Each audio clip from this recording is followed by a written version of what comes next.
Perkenalkan, saya Nasya Sima dengan NPM 255111 dari kelas 1 SMPB.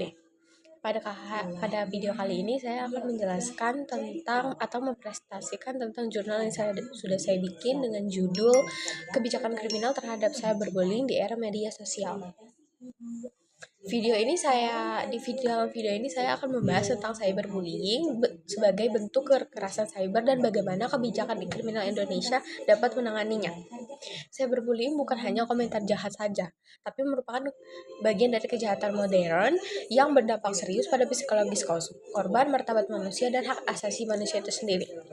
Apa sih itu cyberbullying? Cyberbullying adalah perbuatan yang menyerang, merendahkan, mengintimidasi, atau mempermalukan orang lain melalui media elektronik secara berulang. Berbeda dengan bullying pada umumnya yang dilakukan secara kekerasan fisik, mengejek langsung, atau bagaimana lainnya, cyberbullying ini bisa dilakukan secara anonim atau tidak diketahui nih pastinya orang itu siapa.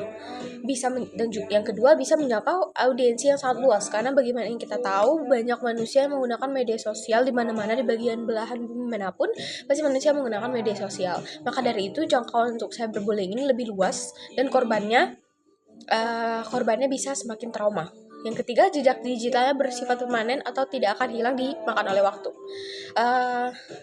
Dalam media sosial, kalau kita mengupload sesuatu, tentu gak akan 100% hilang. Pasti tidak hilang permanen pokoknya. Akibatnya dari ketiga hal tersebut, penderitaan korban jadi jauh lebih besar dan berkepanjangan. Yang kedua, posisi hukum di Indonesia. Masalahnya, Indonesia belum memiliki aturan khusus tentang cyberbullying ini. Saat ini penegakan hukum ini masih berpacu kepada yang pertama, pasal 27 ayat 3 UU ITE tentang penghinaan dan pencemaran nama baik. Yang kedua, tentang pasal 28 ayat 2 UU ITE ujaran kebencian. Yang ketiga, pasal 29 UU ITE ancaman. Namun, pasal-pasal ini tidak dirancang khusus untuk menangani cyberbullying ini, sehingga sering menimbulkan multifasir, pasal karet, dan potensi kriminalisasi yang berlebihan. Bagian ketiga, cyberbullying sebagai pelanggaran HAM. Cyberbullying melanggar pasal 28G ayat 1 Undang-Undang 1945, yaitu hak atas rasa aman, kehormatan, dan rasa martabat manusia itu. Artinya, negara wajib memberikan perlindungan efektif kepada korban. Namun, saat ini hukum pidana masih lebih fokus menghukum pelaku, bukan memulihkan korban yang terkena cyberbullying. Yang keempat, masalah kebijakan kriminal. Kebijakan kriminal Indonesia masih sangat bersifat reaktif, represif, dan belum berorientasi pada korban.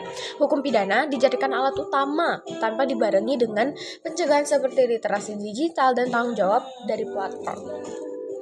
Bagian 5, solusi yang kita butuhkan adalah Indonesia perlu merumuskan delik cyberbullying secara khusus, memperkuat kebijakan non-penal seperti edukasi dan literasi digital, menerapkan keadilan resosiatif, terutama dalam kasus cyberbullying kepada anak atau kasus-kasus terhadap anak yang lainnya.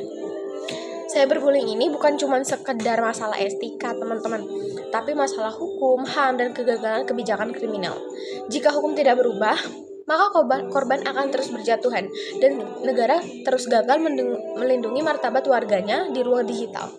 Sekian penjelasan dari saya, semoga dapat dipahami dan mudah dimengerti.